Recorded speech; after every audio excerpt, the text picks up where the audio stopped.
kita nampak macam canggah. Pemahaman kita tu yang tak sahih. Yang mana kalau kita faham betul-betul, akan hilang percanggahan itu.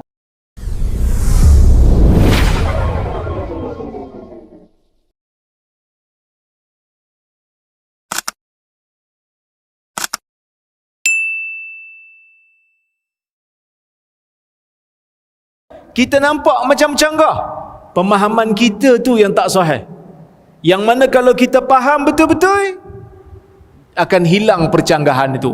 Jadi sebab itu para ulama banyak menulis tentang hadis-hadis yang bercanggah dan mereka kumpulkan dalam satu kitab. Antara yang terawal yang menulis tentang ilmu percanggahan antara hadis dan cuba untuk selesaikan percanggahan itu adalah Al-Imam Syafi'i rahimahullah. Al-Imam Syafi'i rahimahullah antara ulama yang awal yang menulis tentang hadis yang disangka bercanggah dengan hadis lain. Imam Syafi'i selesaikan. Nama kitab Imam Syafi'i itu Ikhtilaful Hadis. Ikhtilaful Hadis. Kemudian datang ulama-ulama yang lain tulis berkenaan dengan ilmu ni. Dan ilmu yang membicarakan tentang hadis-hadis yang bercanggah ni, sebahagian ulama menamakan ilmu ni dengan nama Mukhtaliful Hadis. Mukhtalif al-Hadis. Sebagian ulama dia panggil Mukhtalaf al-Hadis, tapi yang tepat Mukhtalif. Mukhtaliful Hadis. Tuan-tuan biasa dengar khilaf. Khilaf ni maksudnya ulama beza pendapat kan. Mukhtalif diambil daripada perkataan ikhtilaf, sama dengan maksud khilaf. Walaupun ada sebahagian ulama dia bezakan, tapi lebih kurang samalah maksud dia, kita boleh kata secara umum. Mukhtalif maksudnya hadis yang menyanggahi hadis lain. Tapi dia ada satu lagi ilmu. Bab bercanggah ni ada satu lagi ilmu yang kita panggil sebagai mushkil al-hadis. Mushkil al-hadis. Cuma ulama ada beza pendapat sikit. Apakah yang dipanggil sebagai mushkilul hadis dan apakah yang dipanggil sebagai mukhtaliful hadis? Okay, kita tengok. Ada kalanya sesebuah hadis boleh dilihat secara zahirnya bercanggah dengan hadis yang lain atau dalil yang lain. Ada hadis bercanggah dengan hadis lain. Ada hadis bercanggah dengan dalil lain. Ada beza ke? Dalil lagi besar daripada hadis. Hadis sebahagian daripada dalil. Sebab dalil ni ada ayat Quran, ada hadis, ada akal, ada ijma', ada qiyas, ada masalih mursalah. Jadi dalil ni ada banyak. Hadis salah satu daripada dalil. So ada hadis menyanggahi hadis lain ataupun menyanggahi dalil lain. Okey.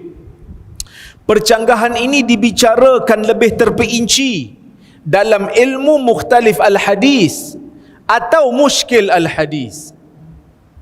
Mukhtalif hadis pun dia, mushkil hadis pun dia. Cuma ulama ataupun sarjana hadis, ulama hadis berbeza pandangan terhadap definisi kedua-dua ilmu ni. Maksudnya ada beberapa pandangan, ada 3 pandangan. Pandangan yang pertama, pandangan yang kata mukhtalif hadis, ilmu yang membicarakan tentang hadis yang menyanggahi hadis lain. Mushkil hadis ialah ilmu yang membicarakan tentang percanggahan di antara hadis dengan dalil lain selain daripada hadis. Itu sebahagian ulama lah. Dia kata kalau mukhtalif, hadis lawan hadis. Mushkil, hadis lawan benda lain. Itu satu pandangan. Pandangan yang kedua, mereka kata mukhtalif hadis ialah hadis lawan hadis. Hadis bercanggah dengan hadis. Mushkil, hadis bercanggah dengan dalil. Maksudnya mukhtalif hadis sebahagian daripada muskil. Muskil lagi besar, mukhtalif kecil. Itu pandangan kedua. Pandangan ketiga, mukhtalif dengan muskil sama saja, tak ada beza. Kalau tanya saya cenderung nombor 3, sama aja. Suka-suka je ustaz nak kata sama, je lain. Saya akan bagi bukti. First, saya kata, jika dilihat dari sudut kecenderungan ulama silam ketika membicarakan ilmu ini, dapat disimpulkan bahawa pandangan ketiga adalah pandangan yang tepat, iaitu tak ada beza. Muskil pun sama dengan mukhtalif, sama, dua-dua sama. Sebab apa? First, tengok sebabnya ulama silam tidak membezakan kedua-dua ilmu ini.